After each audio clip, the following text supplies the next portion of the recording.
আন্দোলনটা এত দীর্ঘায়িত হওয়া আসলে আমাদের জন্য খুবই ছাত্র সমাজের জন্য মানে পুরো দেশের জন্য আসলে কলঙ্কজনক। এই যে বারবার যে কোটাগুলো রাখা হয়, কোটা দেখে আমরা দিন শেষে বাড়াইতে হয় কেন? কারণ হচ্ছে এই রাষ্ট্র ব্যবস্থার মধ্যে আসলে সম্ভব না। তো আমরা বলি যে পিছিয়ে পড়া জনগণকে কোটার আওতায় আনা হোক। এই যে দাবি, এটা পুরো একটা ন্যায়সঙ্গত দাবি। কারণ কোটা, মুক্তিযুদ্ধের যে বৈষম্যমূলক যে কোটা, সেই কোটাটা আমরা বিলুপ্ত করতে চাই। আর এখানে যে আসলে প্রান্তিক জনগোষ্ঠী আছে, যে আসলে আদিবাসী বিভিন্ন প্রান্তিক জনগোষ্ঠী যেমন হরিজন পল্লী, তারপরে মনে করেন যে পিছিয়ে পড়া জনগোষ্ঠী, বিভিন্ন পিছিয়ে পড়া জেলা, তারপরে যদি বলি যে নারীদের নিয়ে কথা বলা হচ্ছে। সো এই ব্যাপক ব্যাপারটা, কৃষক শ্রমিক এদের সন্তানরা তো আসলে এই কোটা বৈষম্যের কারণে যে মেইন স্ট্রিম যে জায়গাগুলো, এখানে তো আসতে পারেই না।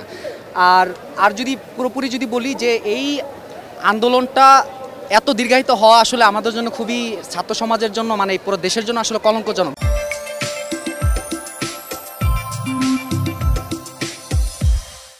যে কারণ এই অধিকারটা তো আসলে, এই চাওয়াটা তো আসলে সকল ছাত্র সমাজের চাওয়া।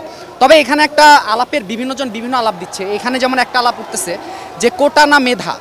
এখন আমরা আসলে কোটার সংস্কার এই কারণে চাই যাতে কোটার ভবিষ্যতে না দেওয়া হয়, কারণ ওই জনগোষ্ঠীটাকে সামনে নিয়ে আসা হয় যাতে আর কোটার প্রয়োজন হয় না।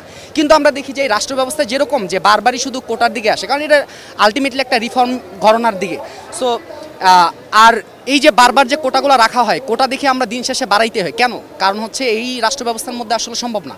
তো আমরা বলি যে পিছিয়ে পড়া জনগণকে কোটার আওতায় আনা হোক, এবং এটা নিয়ে আসলে সাইন্টিফিক্যালি বসা দরকার, যে আসলে ব্যাপক আলোচনার মধ্য দিয়ে আসলে দরকার যে আসলে আমরা কতটুকু কোটা দিব, সেটা ছাত্র সমাজ যাতে সবাই যাতে আসলে এটার সাথে একমত পোষণ করে, সেই জায়গাতেই আমাদের আসলে দাবিটা।